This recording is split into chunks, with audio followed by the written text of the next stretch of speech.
Olá, estudante, tudo bem com você? O vídeo de hoje foi feito para atender o pedido do estudante Lindenberg Veiga. Ele que deixou nos comentários uma sugestão para que eu fizesse um vídeo sobre adaptações dos seres vivos aos ecossistemas. Aqui está o vídeo então, Lindenberg. Pessoal, vem comigo que logo após a vinheta nós vamos entender um pouco sobre esse assunto.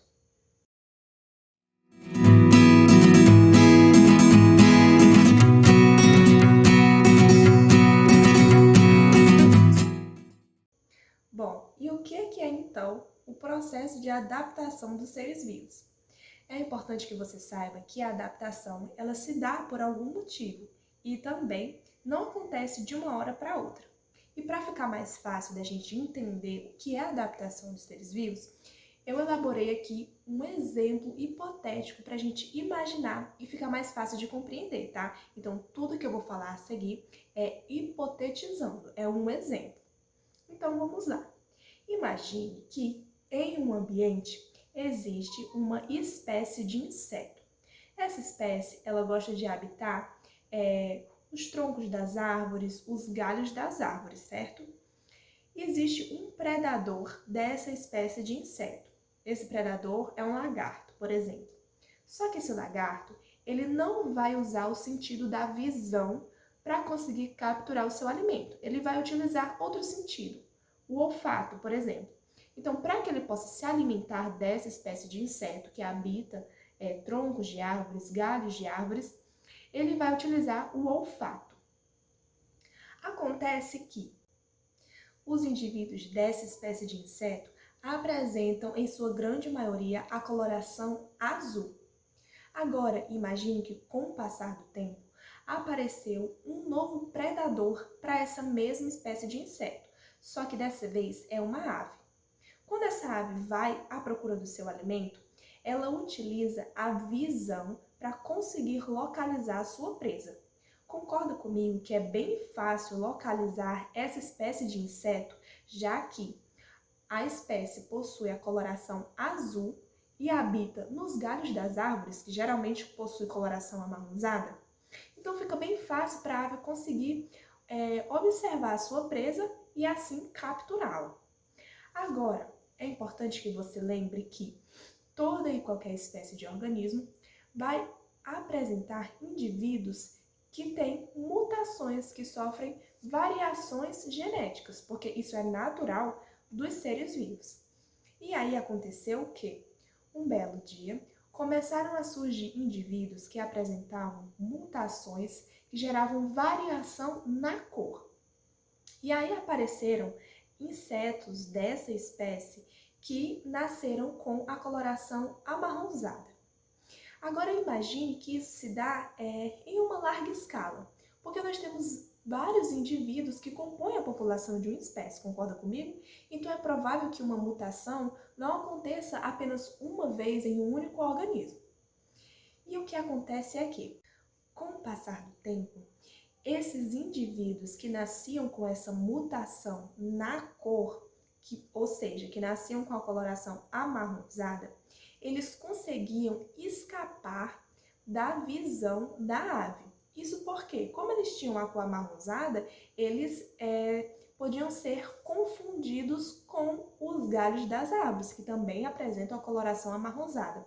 Então, quando a ave ia se alimentar, ela conseguia localizar principalmente os indivíduos que possuíam a coloração azul, enquanto aqueles que tinham a mutação para a cor amarronzada conseguiam passar despercebidos pela ave. Agora imagine isso acontecendo durante um certo tempo.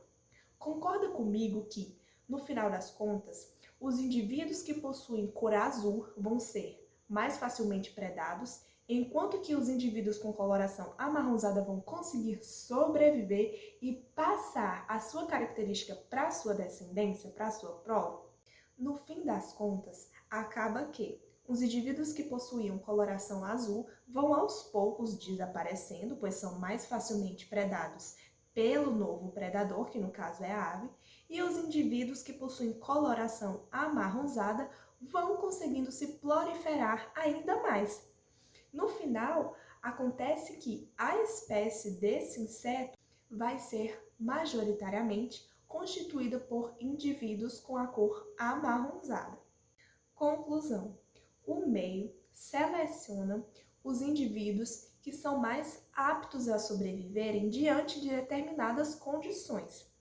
Isso que eu acabei de te falar é um exemplo de seleção natural. A teoria da seleção natural, ela foi proposta pelo Charles Darwin, que foi um importante naturalista, que eu acredito que você já ouviu falar dele, que publicou a sua teoria em um livro intitulado A Origem das Espécies, em 1859. Nesse livro, ele descrevia como que ocorrem esses processos de seleção natural, os processos adaptativos. Existe uma frase do Charles que é muito conhecida, que diz mais ou menos assim: não é o mais forte que sobrevive, nem o mais inteligente, e sim aquele que melhor se adapta às mudanças. O exemplo que eu te dei fala exatamente sobre isso, como os indivíduos que possuíam essa mutação na cor, que tinham uma cor amarronzada, conseguiam se adaptar melhor às mudanças, que no caso foi o surgimento de um novo predador, eles conseguiram sobreviver. Bom, e é por meio dos processos adaptativos da seleção natural que ocorre a evolução das espécies. Existem várias formas adaptativas nas variadas espécies de organismos que nós conhecemos. Então, eu trouxe aqui alguns desses processos adaptativos, os mais conhecidos, os mais citados dentro da biologia, mas que fique claro que existem diversas formas de adaptações nas espécies e que a todo momento surgem novas adaptações, uma vez que a evolução é constante, ou seja, ela não para de acontecer. E vamos então para o primeiro exemplo de adaptação que eu tenho certeza que você já ouviu falar, que é a camuflagem.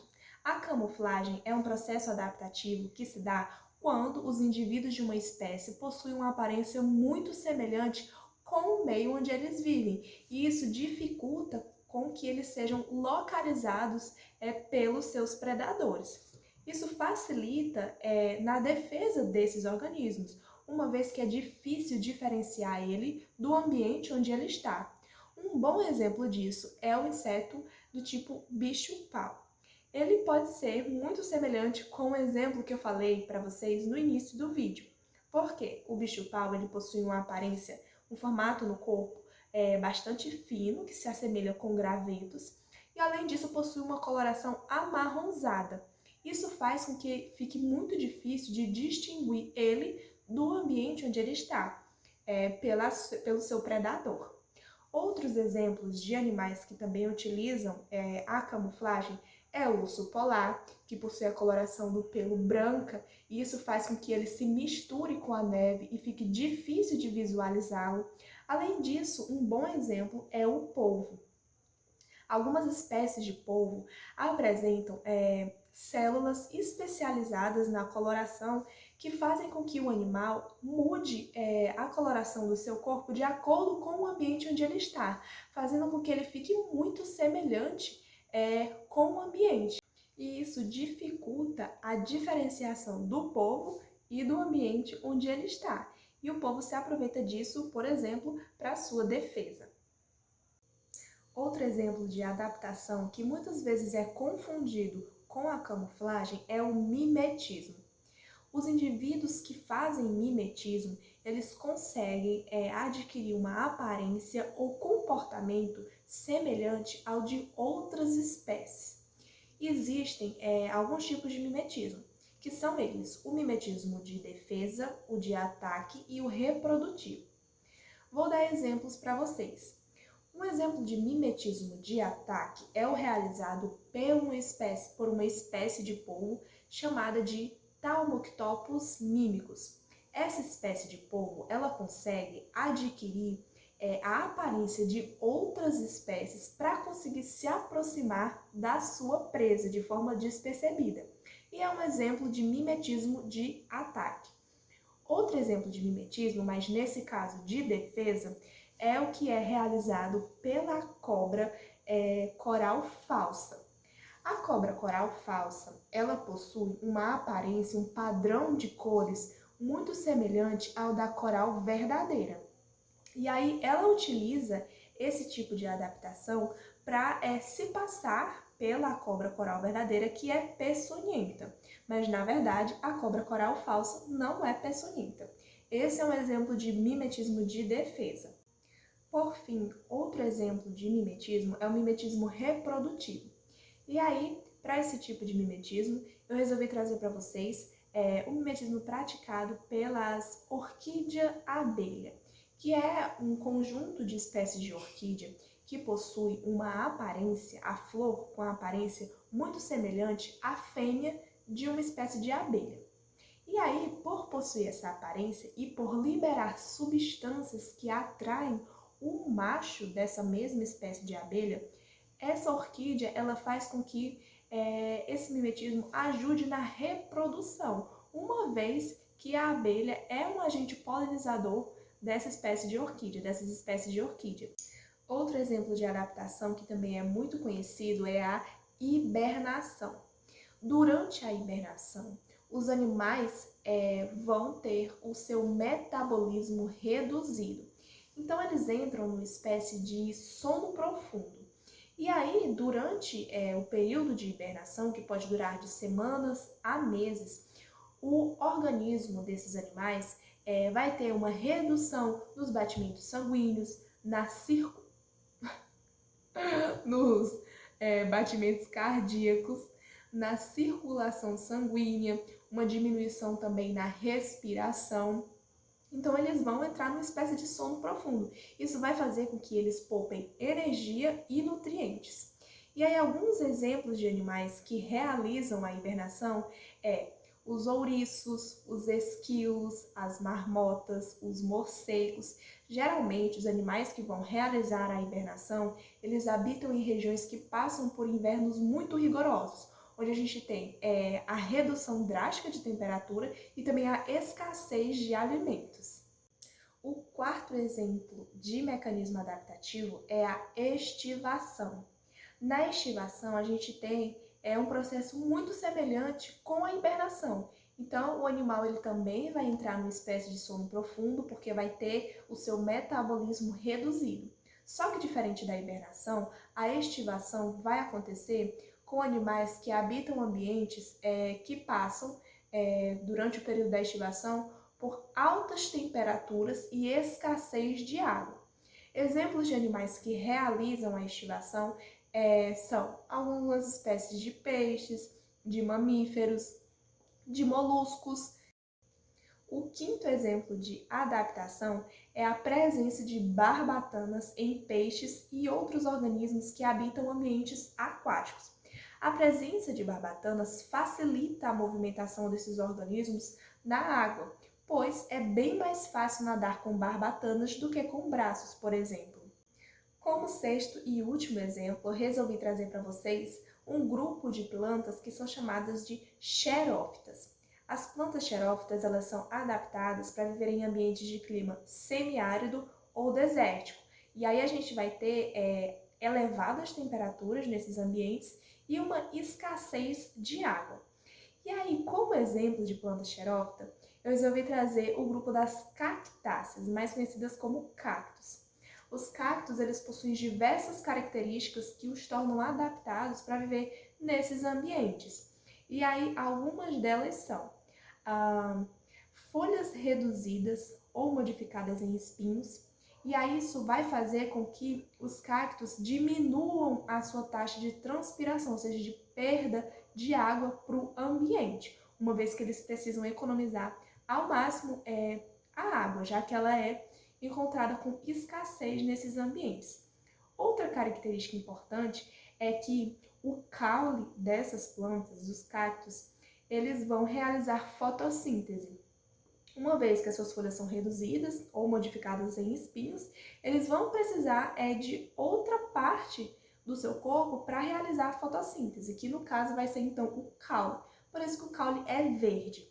Além disso, dentro do caule há uma grande quantidade de água armazenada, que é outro exemplo de adaptação desse grupo de plantas.